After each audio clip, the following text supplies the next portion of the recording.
Hello, welcome to chapter 14, the autonomic nervous system. This is part 2 in my video series, the parasympathetic and sympathetic nervous system. Let's make sure our pen works. Yeah, it does. So this is a little tricky, but the PNS, we've been calling the parasympathetic nervous, or sorry, the peripheral nervous system, but in the autonomic nervous system lectures, sometimes I abbreviate the parasympathetic division as the PNS. So you just have to look at the context, whether the PNS is the peripheral nervous system or the parasympathetic nervous system. But if I use the two, if I'm talking about the two together, I'll spell out peripheral nervous system and I'll spell out parasympathetic nervous system, or you could say the parasympathetic division of the autonomic nervous system. So now we'll look at the PNS and SNS in more detail, but you can see from this cartoon, we have the parasympathetic nervous system on the left and the sympathetic nervous system on the right. And if you listen to the previous video, we called the parasympathetic nervous system the craniosacral division because the nerves come out of the cranium and the sacrum. And the sympathetic nervous system is also called the thoracolumbar division because those neurons come out of the thoracic and lumbar region of the spinal column. So the sympathetic division, we talked about that last time, the 4 F's: fight, flight, freeze, and the 4th F is fornicate, so it's involved in sex. Parasympathetic is rest and digest. It's also called, like I just said, the craniosacral division. Parasympathetic and sympathetic nervous systems do dual innervation. Almost all the organs are served by both organs, but they usually cause opposite effects. Except, well, I won't say except. In general, the parasympathetic nervous system and the sympathetic nervous system will have opposite effects on their targets. So, for example, in the eye, the parasympathetic nervous system will constrict your pupil. The sympathetic nervous system will dilate your pupil. Most all organs are dually innervated, except there's one, the adrenal gland only has sympathetic nervous system innervation, not parasympathetic nervous system innervation. So let's look at the parasympathetic first, and then we'll look at the sympathetic nervous system. So parasympathetic promotes the maintenance activities of digestion, elimination, so it's fecal elimination and urine elimination, and it also helps you conserve energy. 90% or about 90% of the parasympathetic outflow is provided by the vagus nerve. So this guy right here would be the vagus nerve. I don't know if you remember the vagus from the cranial nerves, but the vagus is cranial nerve 10, and it carries parasympathetic preganglionic fibers.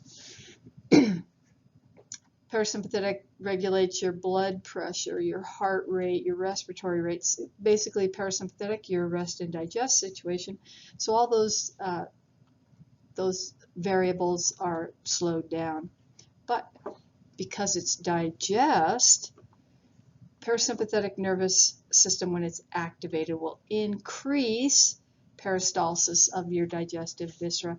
You'll learn all about peristalsis in 202, but basically peristalsis is when the smooth muscle cells that line your digestive tract contract and relax and contract and relax, and then push material through your digestive system. In parasympathetic nervous system situation, the pupils are constricted, so that means there's less light getting through. And also the lenses are accommodated for close vision.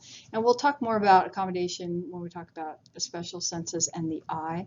But basically, the lens of your eye gets sort of more of a globular shape versus a flat shape, and that allows for close vision to have the more globular lens. Okay, and here's a cartoon that we've looked at before. This just adds a few more things. So here's the cervical region.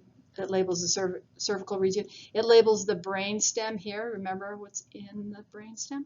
So the midbrain, pons, and medulla oblongata are in the brainstem. And then we talked about these in chapter 13 a little bit when we talked about the nerves, but the sympathetic trunk ganglia are here. So remember, these are all ganglia, so that means it's a collection of cell bodies. And now, to add a little more detail to the ganglia, those cell bodies in the ganglia are synapsing with the axon terminals of these preganglionic neurons. The autonomic nervous system may cause, plus means stimulation, a negative sign means inhibition. So autonomic nervous system could cause stimulation or inhibition of their targets, depending on the division that is activated in the target. So in this cartoon, it says here, what does the autonomic nervous system not innervate? What does the autonomic nervous system not innervate? So that would be a question. Well, if you just look at the cartoons, autonomic nervous system does not innervate things that the somatic nervous system innervates. Somatic nervous system innervates the skeletal muscle, the skin, and the joints. And then it says here, what does the sympathetic nervous system innervate that the parasympathetic nervous system does not innervate? That would be the adrenal gland. And then I put this cartoon up here. There's this little purple box around the cartoon of the skin. And this little guy is an erector pili muscle. And that is a sympathetically innervated muscle that makes your hair stand on end. You're nervous. Okay. We've looked at this when we looked at the cranial nerves, the oculomotor or cranial nerve 3. But now we're going to look at it in a little more detail because we're talking about the parasympathetic motor fibers. So here's our cartoon that we've looked at before when we did cranial nerves. Here's the midbrain, here's the pons, here's the medulla oblongata. And cranial nerve 3, it's mostly motor. So it's coming out here. Here's cranial nerve 3, coming out the superior orbital fissure. And then you follow it to right here, the ciliary ganglion. So remember, in a ganglion, that's where you have a synapse between an axon terminal of your preganglionic neuron fiber and then the postganglionic neuron. And then these muscles in the parasympathetic nervous system, the motor fibers from the parasympathetic nervous system, go to this thing called a sphincter pupillae. That's the circular muscle of the iris. So up here in the left-hand corner, that's this right here. This is the sphincter pupillae. And when parasympathetic nervous system sends a signal to those muscles, it causes the pupil to constrict, and that means you get a smaller diameter of your pupil. Less light can get in. And then over here in the other cartoon, this would be innervation by the sympathetic nervous system. So you increase the diameter of your pupil and you get more light in. So this would be sympathetic nervous system innervation. This would be parasympathetic nervous system innervation. So we've said the peripheral nervous system is the craniosacral division. And we also said that over or approximately 90% of all the parasympathetic nervous system fibers or axons are derived from cranial nerve 10. So right here, Here's cranial nerve 10, and you can see everything that cranial nerve 10 innervates. So the heart, the lungs, the liver, and gallbladder, the stomach, cranial nerve 10 goes to the stomach, the pancreas, the large intestine, the small intestine. So parasympathetic nervous system ganglia are close to the viscera they serve. So it doesn't really show you that well in this cartoon, but it does kind of in the heart. So remember the preganglionic neuron is really long in the autonomic nervous system of the parasympathetic nervous system of the autonomic nervous system. And then look at this. Here's the postganglionic neuron. It's really short.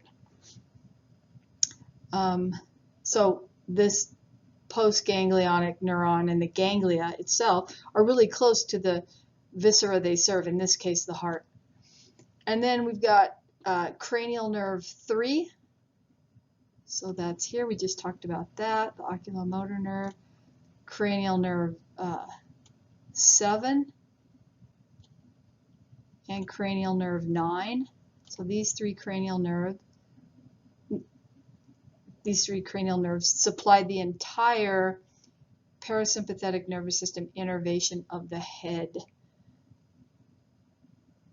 But only the preganglionic fibers lie within these three pairs of cranial nerves. So these three cranial nerves, you've got the preganglionic fibers. And then those preganglionic fibers are going to synapse with the cell bodies of the postganglionic fibers. And it's going to happen in these ganglia. So ciliary ganglia, pterygopalatine ganglia, submandibular ganglia, and the otic ganglia. And then it says here, know the difference between a plexus and a ganglia. Because look, the vagus will send its axons out here, preganglionic axons will synapse here in the ganglia near the heart, like we talked about. But the nerve will also form these plexuses. So, and these are different from the plexuses that you've learned. So you've learned the brachial plexus, cervical plexus, etc.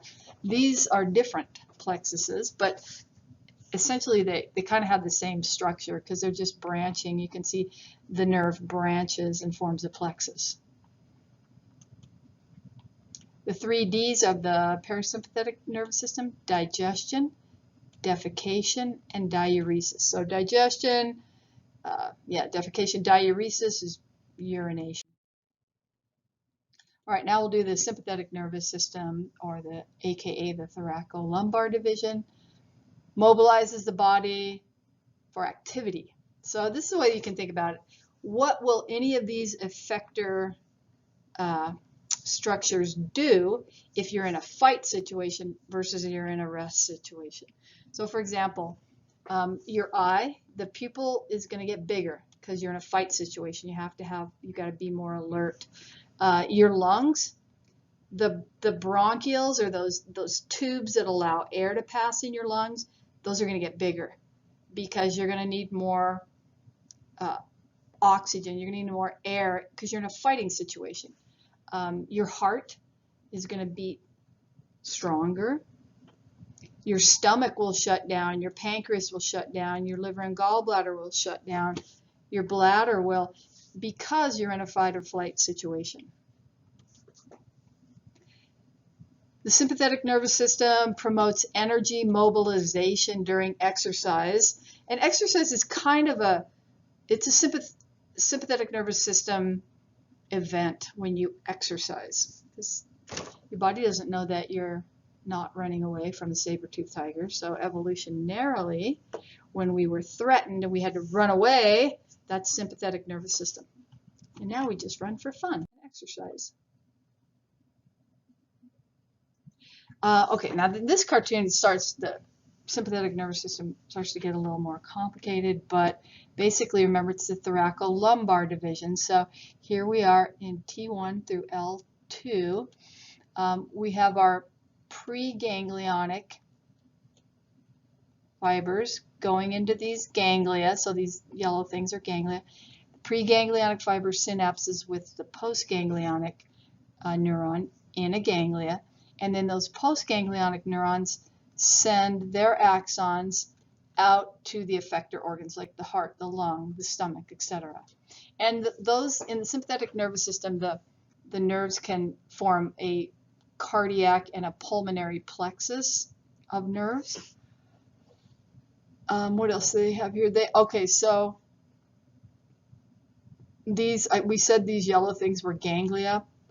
Specifically, they're the sympathetic trunk or chain ganglia. All of them are sympathetic trunk ganglia, but then they get special names depending on where they're located. So you have, for example, you have the superior, middle, and inferior cervical ganglia, and then you can see where those ganglia send postganglionic neurons to what structures. And then there's ganglia down here. There's a superior mesenteric ganglion. There's an inferior mesenteric ganglion. And then you have these nerves that have special names that take fibers into a ganglion.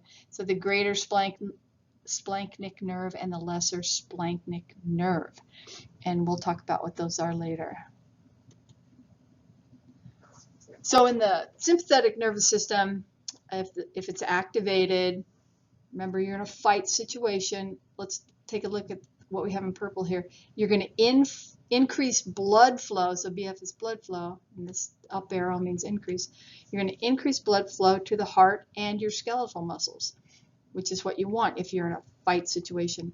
And then you're going to do bronchodilation. So I told you that earlier. The tubes or the bronchi in your lungs are going to get bigger. They're going to dilate so you can get more air in. Because remember, you're trying to either fight or run away. The liver releases glucose. So every cell and muscle cells, if they're in a fight or flight situation, need glucose. And then you're going to decrease blood flow to your GI tract. Because if you're in a sympathetic nervous system situation, you don't need, or you don't want to be directing blood to your GI tract. You're trying to get the blood to your heart and your skeletal muscles so you can fight or run away. All right, so let's look in more detail how the sympathetic nervous system is wired. So we've seen this before. Here's a cross section of our spinal cord. Here's the dorsal horns. Here's the lateral horns, and then here's the ventral horns. And you can see in the sympathetic nervous system that preganglionic neuron, here's its cell body, is located in the lateral horn of the spinal cord.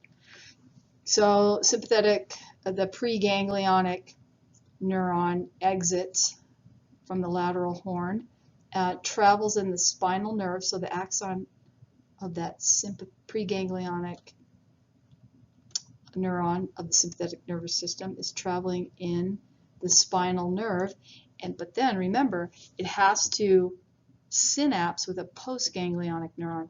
So the axon goes into the ganglion, so it can synapse via this structure called a white ramus.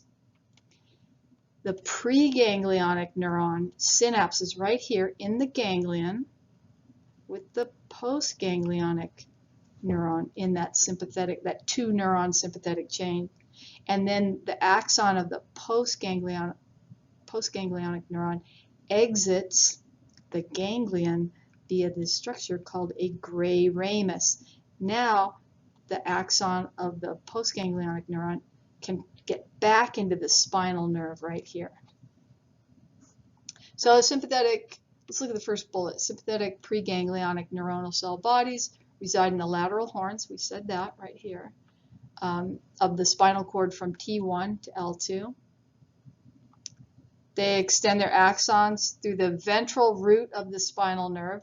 So that's this part right here, the ventral root of the spinal nerve, into the spinal nerve, then into this, so see where it bifurcates here or splits right here? From the spinal nerve, it'll go into the ventral ramus of the spinal nerve. Then you can get into the ganglion via the white ramus. And then the neurons exit, okay, I just said that, exit the spinal nerve via the white rami to get into the sympathetic trunk ganglion. And then if you are, after the synapse, you have a postganglionic neuron, and it exits the ganglia by this thing called the gray ramus or gray rami to get back into the spinal nerve. Now it can go where it needs to go, to any of those effector organs, the heart, the lungs, etc. So in this cartoon, it shows that there are 23 paravertebral ganglia. So all these orange things, there's 23 of them. You're synapsing. You have the synapse between the preganglionic neuron and the postganglionic neuron. So paravertebral ganglia within the sympathetic trunk chain. There's 3 cervical, 11 thoracic, 4 lumbar ganglia, 4 sacral ganglia, and at the end down here there's 1 coccygeal ganglia. Okay, so here's our spinal cord. Here's some ribs. Here's a McRib. So you know we're in the thoracic region. Here's our ganglia that we're talking about, the sympathetic trunk ganglia, each one of these guys. Here's the ventral root of the spinal nerve. Here's the ventral ramus of the spinal nerve. Here's the white ramus that will get you into a sympathetic trunk ganglia. Here's the gray ramus that will get you out of the sympathetic trunk ganglia after you've synapsed, and then you'll continue on your path via this spinal nerve.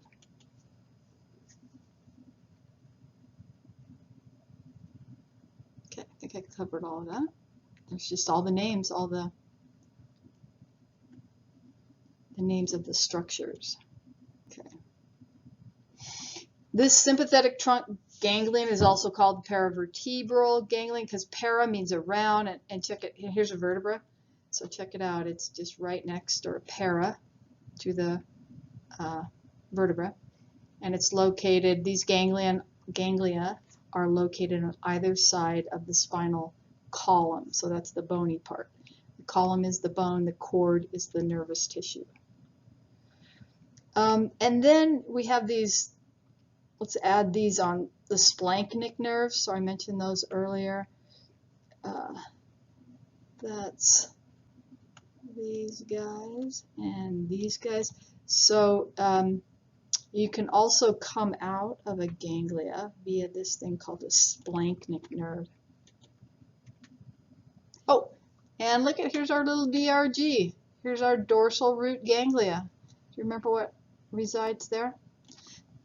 Cell bodies of sensory afferents. You're right. All right, sympathetic trunks and pathways.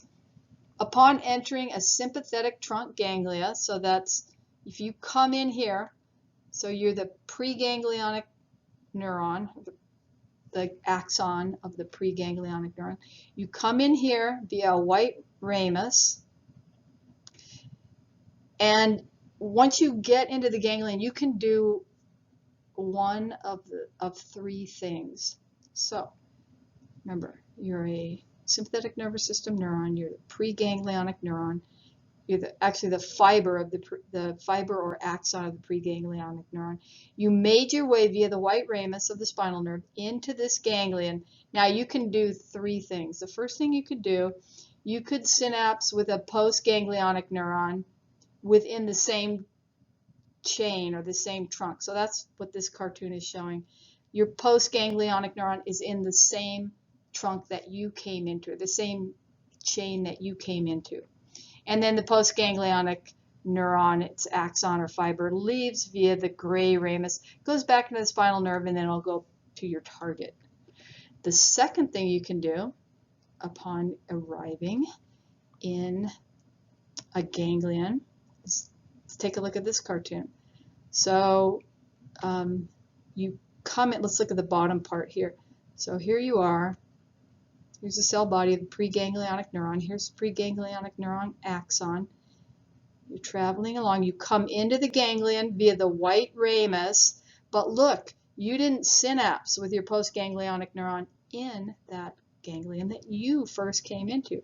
Instead, you sent your preganglionic fiber up to another ganglion in the chain and synapsed there. And now the postganglionic neuron leaves via the gray ramus, goes back into the spinal nerve, and then goes to its target. The third thing you can do, if you enter the sympathetic trunk, so here you are, here's the preganglionic neuron, sympathetic neuron, here's the axon or fiber, traveling along, you go into the ganglion via the white ramus, but look, you didn't synapse with your postganglionic neuron here. You didn't go up the chain, you didn't go down the chain, you just went right through the ganglion, right into a splanchnic nerve. Then you found your postganglionic neuron to synapse with via the splanchnic nerve. You found it in a collateral or prevertebral ganglion, not a paravertebral ganglion like these guys are that we've just been looking at. This is not a paravertebral ganglion. This is a prevertebral ganglion. And then look, then you send the axon of your postganglionic neuron out here, and it looks like it's synapsing with part of the GI tract. And this is just a cartoon that shows synapsing at the same level. So this is what we've been talking about. You should be able to do this. What you should do is find somebody that will listen to you, and because everybody's at home right now, and you can explain this to them. So this is the first thing, or the first way that we looked at for a neuron in the sympathetic nervous system to do. So can do. So here's our hero, the preganglionic neuron. So it's before it's gotten to a ganglion. The axon of that preganglionic neuron, the sympathetic nervous system, comes out here,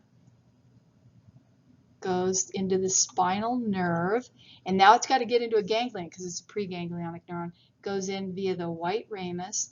First thing it does in this cartoon is it synapses with its postganglionic neuron, and then the postganglionic neuron sends an axon back out the spinal nerve, and then that can go to its effector. So this is sympathetic nervous system. So remember I told you earlier, this will happen with that erector pili muscle right here. You'll get sympathetic nervous system stimulation, and then the hairs will stand up. And in a sympathetic situation, if your hairs stand up, at least in other mammals, makes you look bigger. This synapsing at the same level is also used when the sympathetic nervous system is innervating the smooth muscle cells of blood vessels.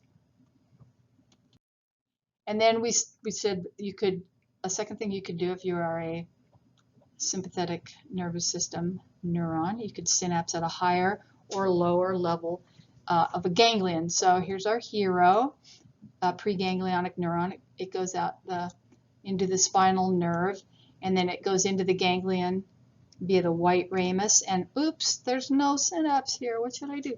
Well, let me go up here and see if I can find a postganglionic neuron to synapse with in this higher ganglion. Woohoo, I found one. Postganglionic neuron synapses.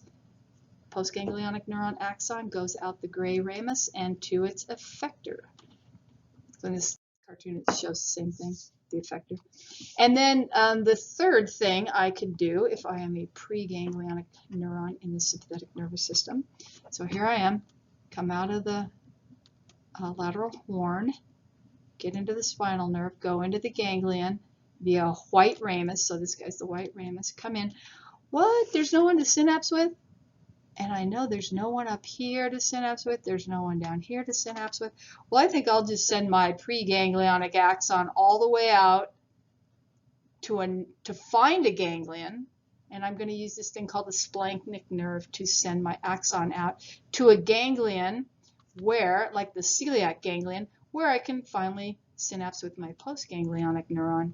And then the postganglionic neuron will send its axon out to its target, which in this case looks like a part of the intestinal tract. Okay, this cartoon shows the sympathetic preganglionic axon. So that's all these guys here. Sympathetic nervous system. These are all preganglionic axons. From T1 through T4, synapse in the superior cervical ganglion. So T1 through T4, 1, 2, 3, 4 here. They're going to come up here, and I don't know if you can see in the cartoon, but they're all going to send the axons of their preganglionic fibers up here. They're going to synapse with their postganglionic fibers in the superior cervical ganglion.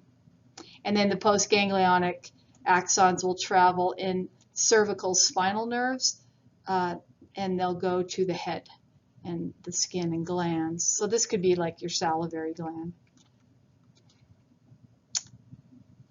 So these axons from the superior cervical ganglia innervate the skin and blood vessels of the head. And they inhibit they inhibit the salivary glands that when you're in a sympathetic nervous system situation, you know how, well, when you get nervous, you get, your mouth gets sticky. So they'll inhibit the salivary glands or the saliva that's made from the parasympathetic nervous system, which is, you want saliva when you're trying to digest things. And this superior cervical ganglia will send out a postganglionic neuron axon to the dilator muscles. So here in the eye, if you're in a fight or flight situation, you want your pupil to be really wide so a lot of light comes in. And here's the cartoon. So sympathetic nervous system is going to cause the pupil to get wider so you can see better. Sympathetic fibers from T1 through T6 will synapse in the middle and inferior cervical trunk ganglia. So they're here. Here's the middle. Here's the inferior cervical trunk ganglia. Postganglionic fibers, you can see in the cartoon, from these two structures will go to the heart. So here's the heart and the lungs. And they'll travel, the axons of the postganglionic neurons will travel in these plexuses, cardiac and pulmonary. And then sympathetic fibers from T5 through L2 will synapse in the collateral or prevertebral ganglia. So it's these guys out here.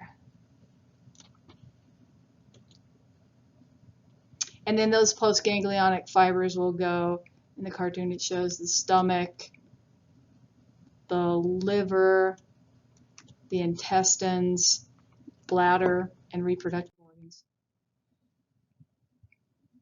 So this is just the whole cartoon put together.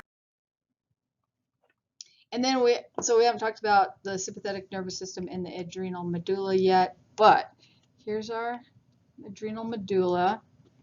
And then this is the sympathetic nervous system preganglionic fibers. So some preganglionic fibers of the sympathetic nervous system pass directly to the adrenal medulla. So those fibers for the adrenal medulla would just come out in the splanchnic nerve. So here it says the greater splanchnic nerve. So they'd come out. The preganglionic fibers wouldn't synapse in this paravertebral ganglia. They would just come out of the ganglia, and then they would find their synapse with the adrenal medulla. So the fibers that innervate the adrenal medulla are preganglionic sympathetic nervous system fibers. So they come out and they don't synapse. They don't synapse in the ganglion here. They don't synapse here. Those fibers of the preganglionic neuron go all the way out to the adrenal medulla, where they release their neurotransmitter to the adrenal medulla. And then the adrenal medulla releases its neurotransmitter into the bloodstream, and that supplements the effect of the sympathetic nervous system. So the sympathetic nervous system, parasympathetic doesn't do this, but sympathetic nervous system releases its terminal neurotransmitter into the blood so it can travel all over the body. So clearly it's Mother Nature designed a system where it's very important to be able to fight, flight, freeze, or fornicate, because she's sending the neurotransmitter into the blood, and that goes all over the body. So I think this is the last slide. This is just a visceral reflex. So we talked about reflexes when we did skeletal muscle, and it says here that visceral reflex arcs have the same components as somatic reflexes, so it'll be pretty much the same as the somatic nervous system. Just a few difference. The visceral reflex arc has 2 neurons in the motor pathway. The somatic reflex arc only had 1 neuron in the motor pathway. Okay, so let's take a look. We've got stimulus. There's a sensory receptor in your viscera. That's this blue thing.